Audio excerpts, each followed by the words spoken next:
All right, what do we got? The collapse of Israel, once unthinkable, is now not only possible, but imminent. After the Palestinian resistance exposed Israel's impenetrable security as all... Palestinian resistance. That's what a wild statement. Jesus Christ. My God. After the Palestinian resistance exposed Israel's impenetrable security as all hype on October 7th of last year, Israel responded by carpet bombing Gaza and putting it under total siege, committing unspeakable war crimes in the process. And as they commit this genocide on one front, they are invading on another, taxing a weary occupation force that's already spread thin. This violent chaos is being fueled by a desperate expansionist ideology attempting to maintain a rusting iron grip on power and Palestine. But before we get to the video, we need to take a moment to thank our channel sponsor, Aura, a rare company willing to support principled content. And actually, it's a really important time to talk about them because hackers may have just stolen the social security numbers of every American. Over 2.9 billion records were recently stolen from national public data, which provides personal information to employers, private investigators, staffing agencies, and others doing background checks. These stolen records include a person's full name, address, date of birth, social security number and phone number, alternate names, and birth date. And members of the hacker group have released this information for free online. They were Jewish, by the way. If you've never been the victim of a data breach before, let me tell you, it's not fun. That stuff is scary, as well as being very intrusive. If you weren't taking precautions with your personal information online before, this should be a huge wake-up call. You've never been more vulnerable online than you are right now. Thankfully, I don't have to worry about it because Aura protects me from this exact scenario. Aura alerts me if they find my phone number, email, or social security number on the dark web. They let me know immediately if anyone tries to use this information to access my credit or bank accounts. And for added peace of mind, they provide up to $5 million in identity theft insurance should the worst case scenario happen. They also have a bunch of other features to keep you safe, all inside one app, so you don't have to go looking for a bunch of different services for your VPN, your antivirus, and your data security. You can use the link aura.com/firstthought to try 14 days absolutely free. That's plenty of time for Aura to find out if any of your personal data has been exposed. I highly recommend you do this right now, because not only is national public data... Fuck this guy. Why am I watching his ad? Fuck you. Okay, collapse to the video. Let's speak plainly. Israel is going to collapse as a direct consequence of their actions since October 7th. The genocide has been simmering in the background for decades, but Israel's fanatical bloodlust in the last year has turned the entire world, with the notable exception of a handful of Western powers, against them. We could see the cracks begin to form when Prime Minister Benjamin Netanyahu dissolved the war cabinet after Benny Gantz resigned in protest over the handling of the genocide. Gantz's departure left Netanyahu surrounded with ultra-nationalist yes-men, who are staunchly opposed to a ceasefire and instead favor creating Greater Israel. The resignation may not threaten Netanyahu's hold on power, but it has drastically divided Israeli society during a very tense and violent time. Adding to Netanyahu's troubles, Israel's largest labor union declared a general strike sparked by the regime's failure to meaningfully address the hostage situation in Gaza. The resulting strike shut down schools, businesses, and essential services throughout Israel. Following but unrelated to the strike, tens of thousands of citizens took to the streets demanding an end to all military operations and for Netanyahu to resign. The Israeli regime has become so desperate that they have ordered the conscription of ultra-Orthodox Jews, a group historically exempt from service. The armed forces are eager to replenish their dwindling ranks with some of the 63,000 ultra-Orthodox men now eligible, and let's say, strongly encouraged to serve. But Israel has always had a robust economy, so they'll be fine, right? Well, no. It actually looks pretty grim. Local institutions have already moved $40 billion to foreign accounts because it turns out genocide and starting regional wars creates instability. Isn't the war addressing the hostage situation? No, the tanky talking point is Israel doesn't care about the hostages. They just want to murder Palestinians, and they're using the hostages as a pretext for genociding Palestinians. Yeah, if they really wanted the hostages back, they could have gotten it back already. But because Netanyahu wants to use it, or bloodthirsty Zionists want to use it as an excuse for genocide, they'll never do that. Who could have guessed? Right now, those in the know include major investment funds and insurance companies, who are currently the key drivers of this capital flight as they seek to avoid further exposure to the collapsing economy, and because missile attack insurance policy is extremely expensive. Other international investors, such as Denmark's pension fund, which manages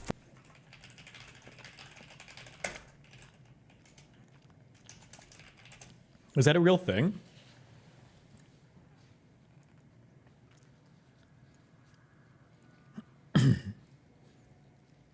How much does missile attack insurance cost in Israel? I'm so curious.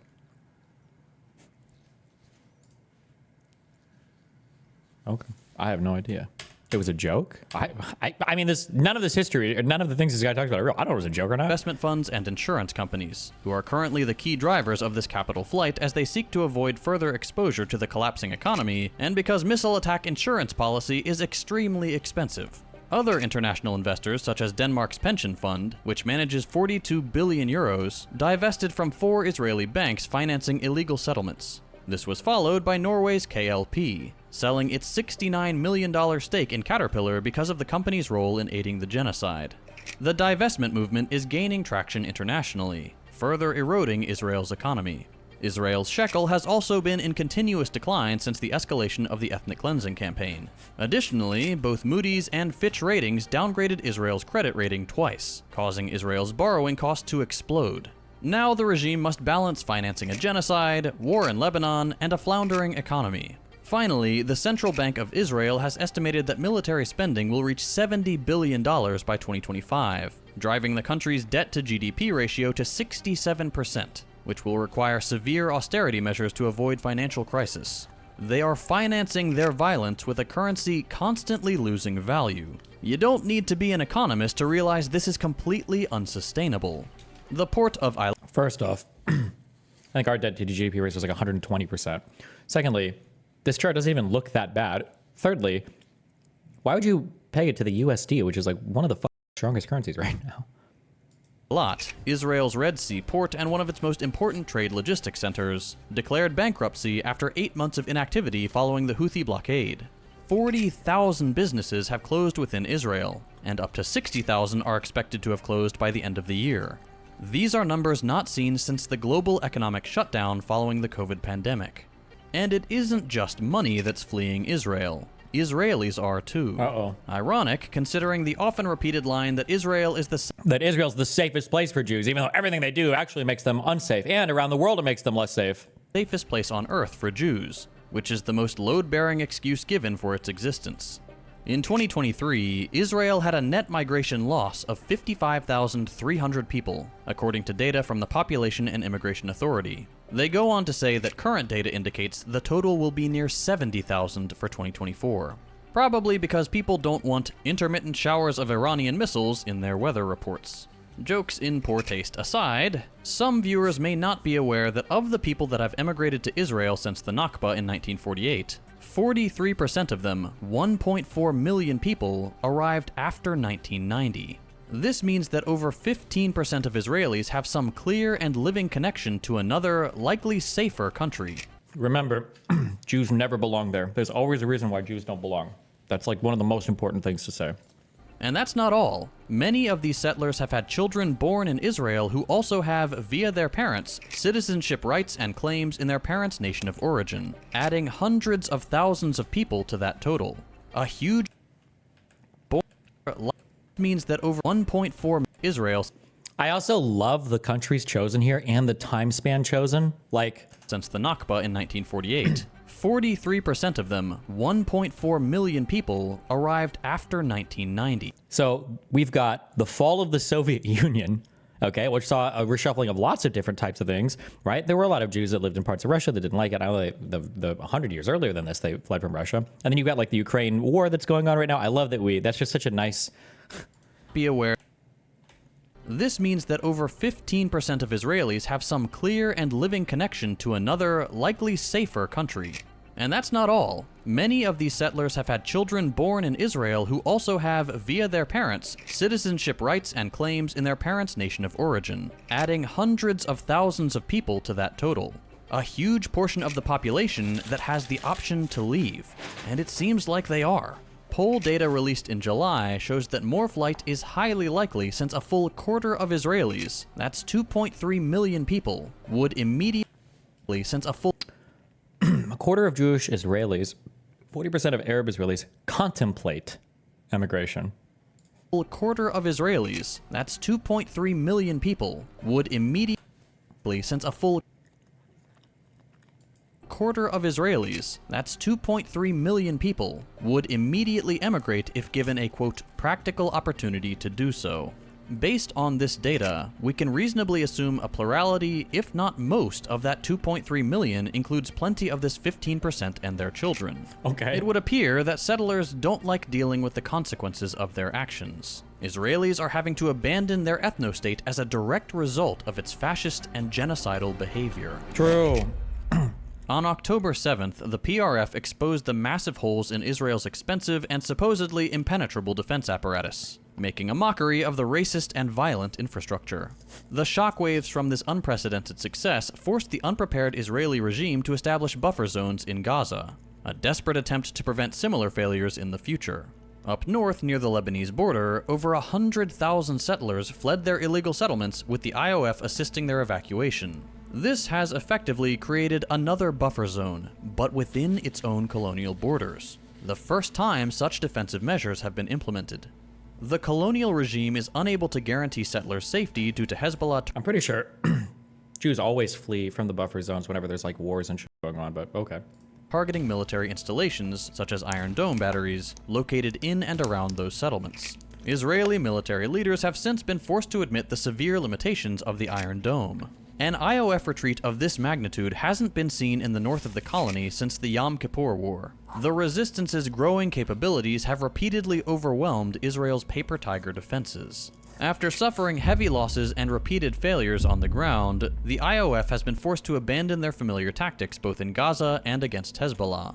For now, we'll focus on the latter. Hezbollah's tunnel network and fortified positions are proving that Israel's ground strategy is a disaster, which is also true in Gaza, where similar tactics have proven too much for the IOF. So now, they're replacing ground troops with more indiscriminate airstrikes, desperately hoping to regain some control. Unfortunately, the Israeli Air Force has been unable to hit meaningful military targets like rocket launchers, perhaps something to do with their preference for targeting civilian populations. This mirrors Gaza's situation, as Israel's airstrikes The IOF stands for the Israeli Defense Force, which is the name of their military. Some people, like this guy, will call it the IOF, which is the Israeli Occupation Force. Strikes have failed to stop rocket fire from Gaza's resistance forces. In short, Israel's reliance on ultimately ineffective air power is a sign of desperation. Another typical tactic, at least for the IOF, is the use of corridors, in particular the Netzarim and Philadelphia corridors, which have become critical for Israeli troops to get in and out of direct conflict zones while still maintaining significant presence. These corridors basically function as forts, heavily fortified routes enabling movement of troops and supplies without exposing them to the bold and effective Palestinian resistance. The Philadelphia corridor on the Gaza-Egyptian border is a more aggressive, hands-on way of enforcing the blockade on Gaza and hermetically sealing it off from the outside world. The Netzarim corridor serves a different purpose, allowing for the movement of troops and supplies in and out of Gaza. They also use it to carry out raids and other terrorist attacks, after which they return to the safety of the corridor. These corridors are utilized because Israel doesn't have enough active duty troops at any one time to maintain control of Gaza the way a conventional military would. Of course, another part of this is their over-reliance on airstrikes. Even Israel doesn't want to blow up too many of its own. But the weakness of Israel's military goes far deeper. Their reputation for being an absolutely dominant force in the region is a fantasy. In reality, Israeli soldiers have... How does he explain the fact that Israel even exists? Usually the Arab cope is that the United States and the British were secretly helping, like for the Six-Day War. What is the cope? Have been remarkably ineffective, as evidenced by the continued presence of the PRF forces in Gaza in places claimed to have been cleared. The visible cracks in the Iron Dome in the north... Does anybody refer to them as the Palestinian Resistance Force? I've never heard that in my life. Maybe I'm just... Is that what is this? What is PR? What is Palestinian Resistance Force? Can somebody show me anywhere where this is ever been a thing? I've never even heard this before. He's like inventing new acronyms.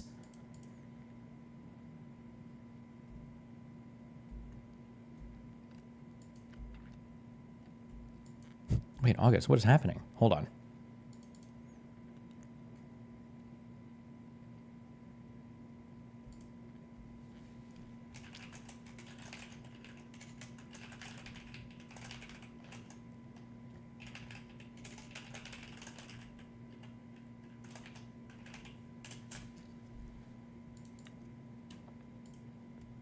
Okay. Are just as evident in Gaza, where it has struggled to handle the frequent barrages of rockets from the PRF. Now, critical infrastructure and Israeli citizens are more exposed than ever. It would appear that the Iron Dome is beginning to buckle under an increasing number of rocket and missile salvos. On the ground, the IOF has faced even harsher realities. Urban warfare in Gaza has proven catastrophic, with entire units suffering near total losses. Holy PRF shit. have used tunnels, dense urban environments. You know he's making shit with no result. Oh, yeah, no, I'm sorry, that's what I'm playing. Yeah, nobody, there's no such thing as the Palestinian resistance forces. You've got Hamas, you've got Palestinian Islamic Jihad, and then you've got the military arms of both, which are the Al-Qassam brigades and the Al-Quds brigades. And then there are other smaller forces as well, but I've never heard Palestinian resistance forces. I've never heard this. I'm pretty sure he made that acronym up for this video. I've never seen that written anywhere, ever in my entire life. I've never seen that acronym before. But it's because he doesn't want to use Hamas or use any of the loaded words. And fortified positions to neutralize Israeli ground assaults, forcing the IOF to fight in conditions that negate much of their technological edge. Even Israel's overwhelming air power has failed to weaken the Palestinian resistance forces, leaving Israel's military scrambling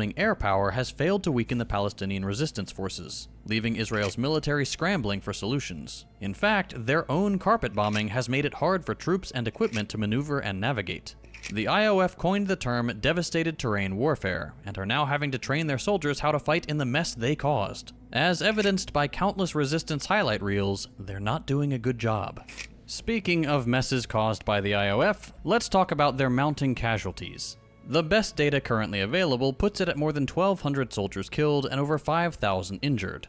Numbers unseen since the Yom Kippur War. These numbers are out of date, especially with the invasion of Lebanon, but reliable information about the IOF's casualties is hard to come by, since they often lie or don't even report the numbers.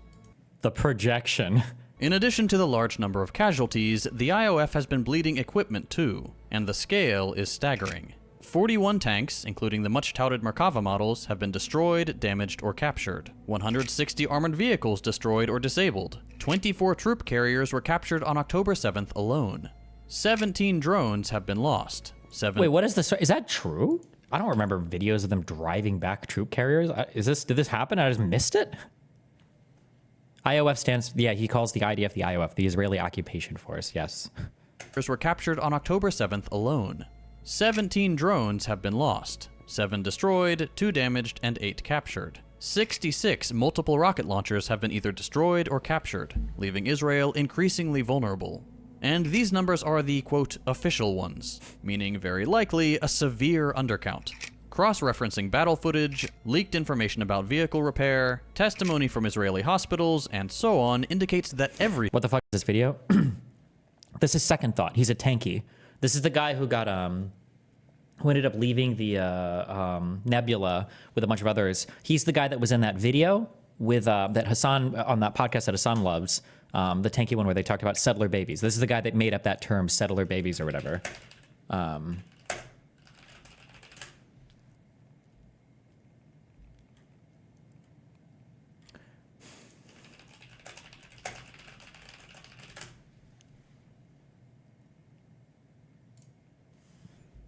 This is the first time we've had such an amount, no? This guy. We're up to like 1,450 or something. Hey, Goddamn. nice. Howdy, everybody. I think that's Very our nice. highest yet. I hate all of you motherfuckers. No, Hassan made up the term. He just said all Israelis. I thought that Second Thought, wasn't he asked about children explicitly? I thought Second Thought also said that. No? I understand. And there are I know Hassan repeated it, but I thought he got it from there. Does anybody have... That's incredibly hard to do. Does anybody have this original, the streamable for this? I think it's like 2 or 3 minutes. without getting bleeped Yeah. or getting the stream taken down. So I'm gonna what's it called? Mind my words a little bit. TLDR, basically a Extremely unexpected base. operation from a united front of sorts, from Gaza, that has launched itself into the neighboring areas, which of course the entire nation is Palestine. Before all intents and purposes, right now, just to make it more simple, they've attacked certain settlements in what is termed now Israel. And they've made lots of headway. They made an impressive amount of headway. The amount of people watching this is the first time we've had such an amount. No, we're up to like 1,450. Hey, nice. Howdy, everybody. I think that's Very our nice. highest yet. I hate all of you, motherfuckers. Hakeem over here is the Iraqi guy. Yes.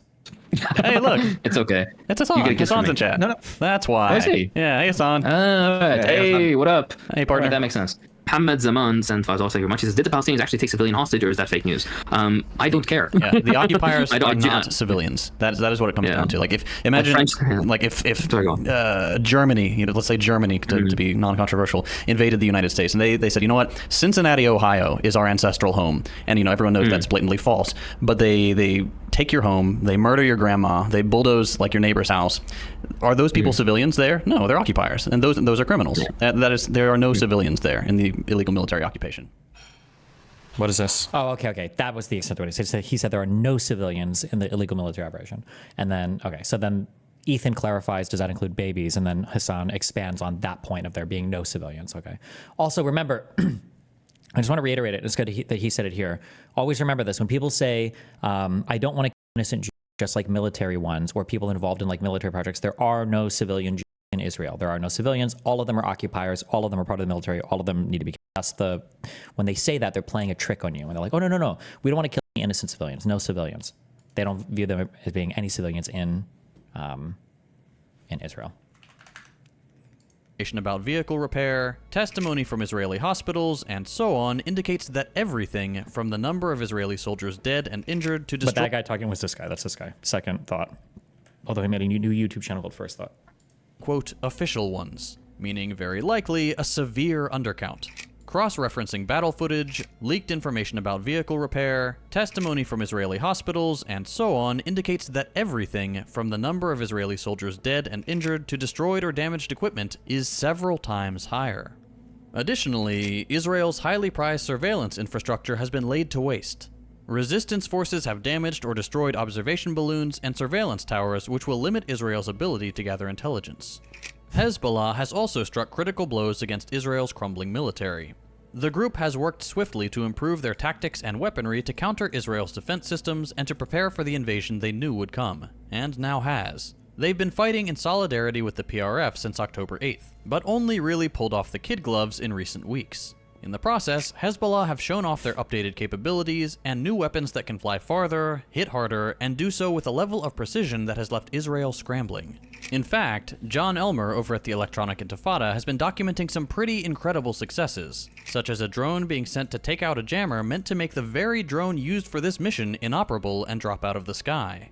It should be noted that this drone was a so-called suicide drone, which means Hezbollah was able to stream video footage back to the base. Otherwise, we wouldn't be seeing this, as Israel certainly wouldn't report the humiliation. Speaking of drones, their improvements and sophistication don't stop there. Besides the one that targets jammers, their drones have successfully targeted other critical Israeli military infrastructure as well, including radar systems, Iron Dome batteries, and communication hubs.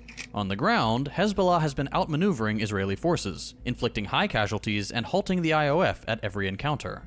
Fighters operate from fortified bunkers and fire well-hidden mobile missile launchers that Israel, with all its gadgets and gizmos, cannot find or destroy. This allows Hezbollah to maintain a steady barrage of rocket attacks, striking deep into Israeli territory, and overwhelming its defense systems. While Israel is increasingly outmatched on its active battlefronts in Gaza, the West Bank, and Lebanon... Is he not going to mention the phone incident? I doubt it. There's no way I don't know how you would ever spin that, unless he mentions it and lies about the casualty numbers. Ansar Allah, commonly referred to as the Houthis, operating from Yemen, have, with remarkable success, disrupted trade routes in both the Red Sea and the Mediterranean by targeting ships bound for, doing business with, or otherwise associated with Israel. There's another lie. This includes ally shipping like that of the US. And even though Israel will never admit it, this has had a severe effect on its already flailing economy. Ansar Allah also claims to possess missiles capable of hypersonic speeds, a claim which has yet to be verified. But what is undeniable is, hypersonic or not, they have proven to be a serious threat to Israel. One of their Palestine II missiles was launched successfully into Israel and impacted near Ben Gurion Airport some 2,000 kilometers away. This marked the first time the group has successfully struck Israel. The strike demonstrates that not only is Israel not safe from Iranian missiles, they can't even reliably defend against a desperately underfunded group of resistance fighters from— Wait, when he said did he say 2,400 kilometers? Oh, that was the range that it fired, right? Not undeniable is, hypersonic or not, they successfully into Israel and impacted near Ben Gurion Airport some 2,000 kilometers away. From Yemen. When they say it's impacted near, the Iron Dome doesn't intercept missiles that aren't going to actually hit any civilian stuff, right? A lot of Israel is just empty, boring desert. So if it's going to go into a no man's land, or not a no man's land, like into a nowhere, whatever, then they don't bother intercepting it. They just let it crash.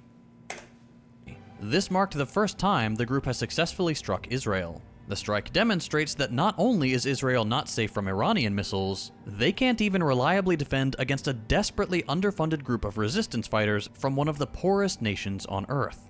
This marks the opening of yet another front Israel needs to monitor, taxing their strained resources even further. Israel's invasion of Lebanon is just the beginning of the expansionist ambitions of the— It's so funny because, like, ultra-Zionist and, like, ultra-autistic Palestinian propaganda, like, kind of mirror each other.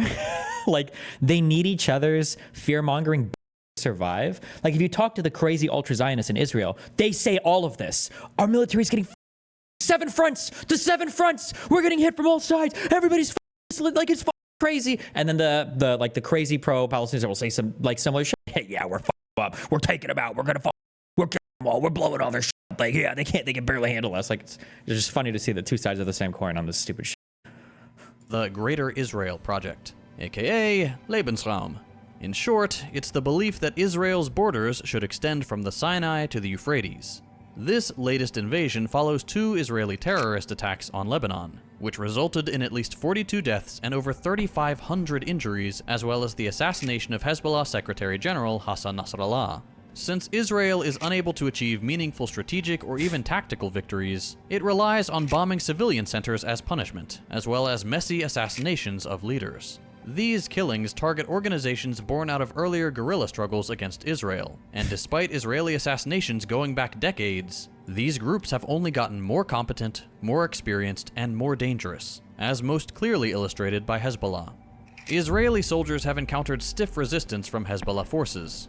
In one town, along 2 kilometers of the Lebanese border, Hezbollah fighters successfully repelled Israeli infantry after an intense hour-long battle. How can you say that the Iron Dome barely does anything, yet pretty much no damage has been done to Israel?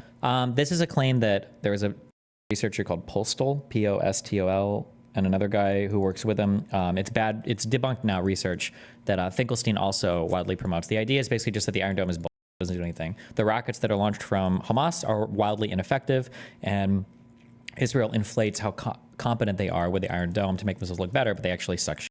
It's all talking points. They were able to destroy 3 Merkava tanks with rockets as Israeli forces tried to advance towards the town. The IOF later attempted a— You wouldn't consider yourself an ultra-Zionist since many of your points are identical to Ben Giver? No, I don't think that's true, but okay, dude. tanks with rockets as Israeli forces tried to advance towards the town. How do they justify the IDF is weak actually and the IDF is killing everybody points at the same time? Aren't those opposing views? No, they just say that, well, since the IDF can't fight real militaries, they just go and genocide civilians over and over again, basically.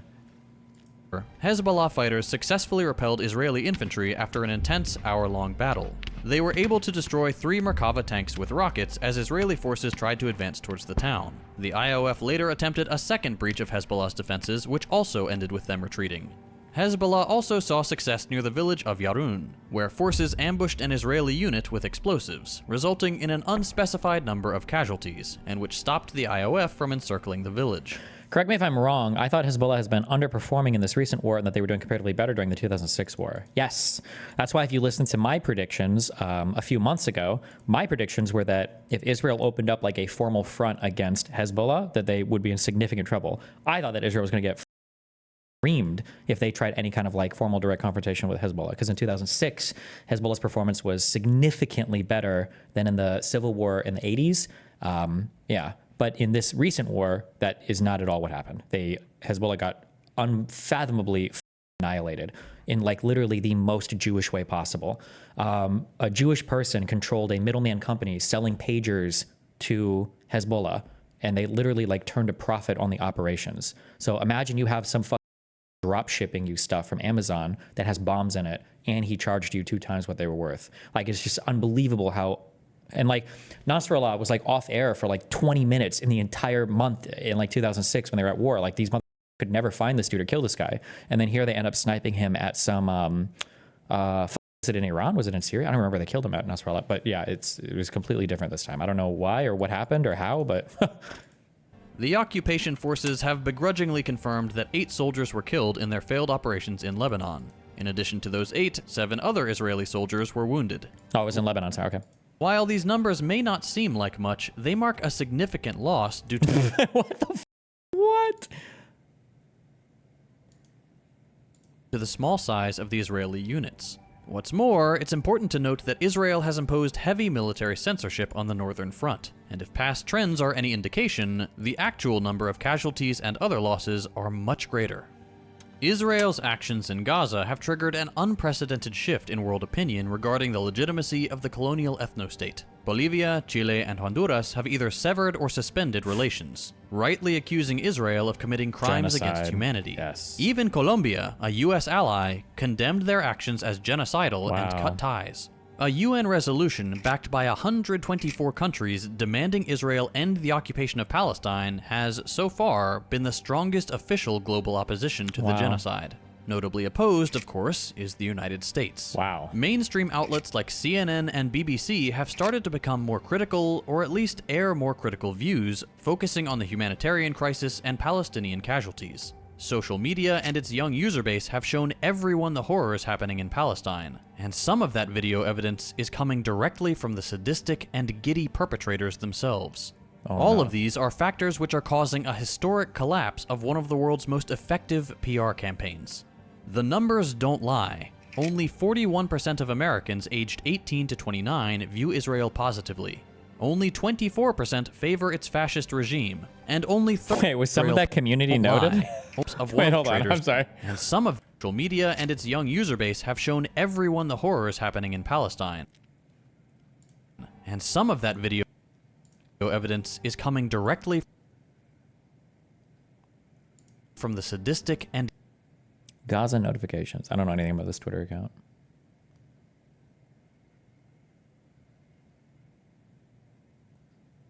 giddy perpetrators themselves.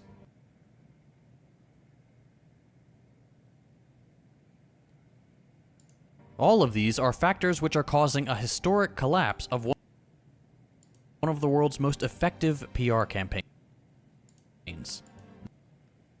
The numbers don't lie. Only 41%. Oh, why'd you say community notes? No, it was a community note. Hi, people in my friend group, they get all their vids from TikTok. Okay. Percent of Americans aged 18 to 29 view Israel positively. Only 24% favor its fascist regime, and only 38% believe Israel's justification for committing genocide. This has resulted in a situation where total diplomatic isolation can only be staved off by its relationship with the United States government. As all American taxpayers are aware, Israel's military leans hard on the US for its survival, a weight the US will find heavier and harder to bear as time passes.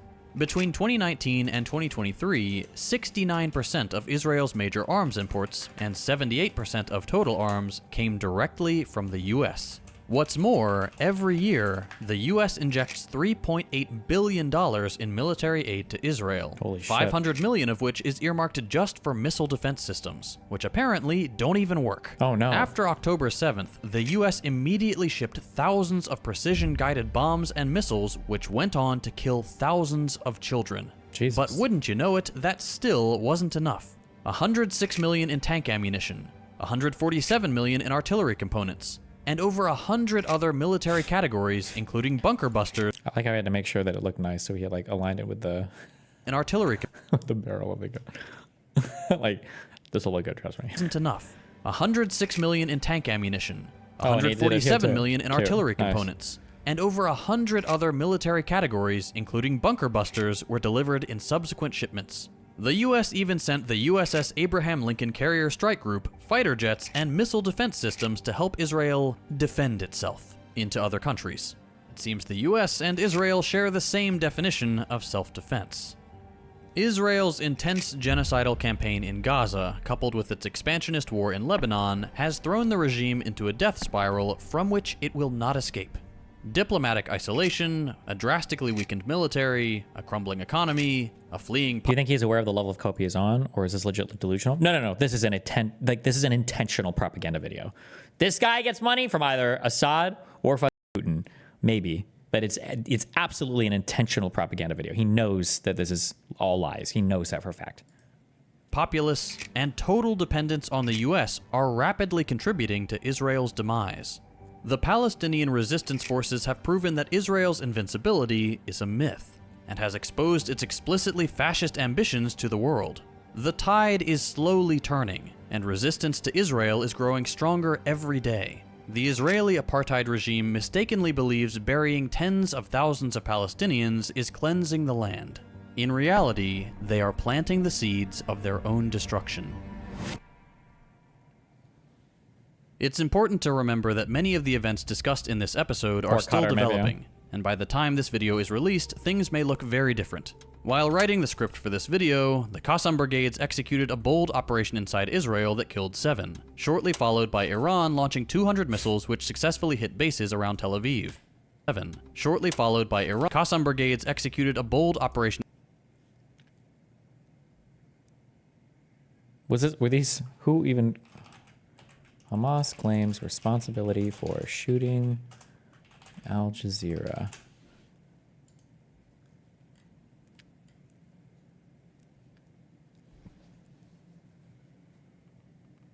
Take responsibility for the heroic Jaffa operation carried out by the fighters from the occupied West City Bank of Hebron.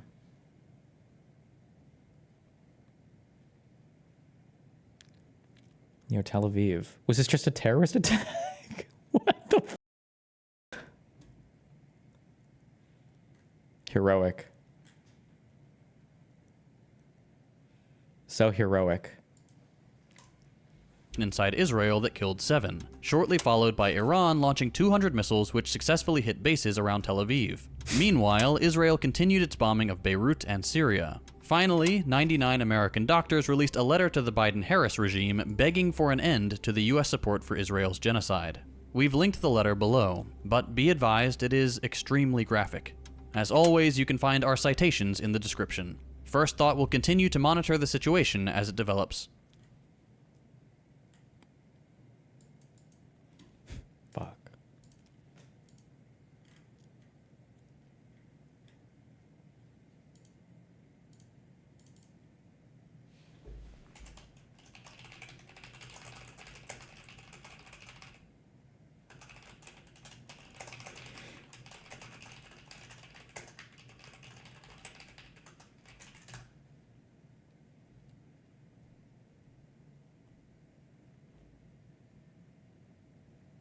I'm doing, I don't know if we've already injected it or not, but we did an ad read for this Aura thing. I'm pulling my deal with them unless they cancel this. I'll tweet about that later.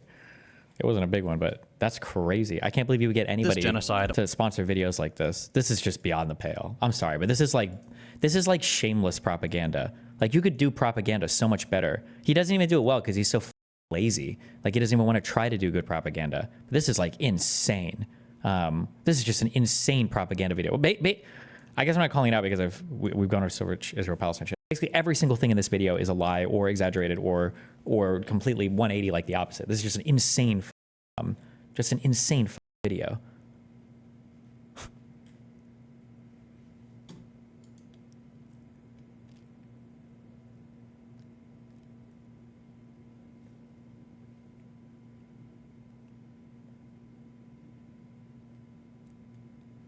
Where did the lie come from that military aid and healthcare budgets are the same? Hassan said that shit too. That might actually be true-ish. I mean, they all come out of the federal budget. I mean, theoretically, you can allocate however much money you want. But, Well, I mean, I guess it depends on what you say. Like, it's all federal U.S. budget, but like, it's not. You don't typically think of it as like one over the other, basically. I appreciate that, Destiny. All right, bye. Remember to hit that like and subscribe, and don't forget the notification bell so that my videos show up right in your feed.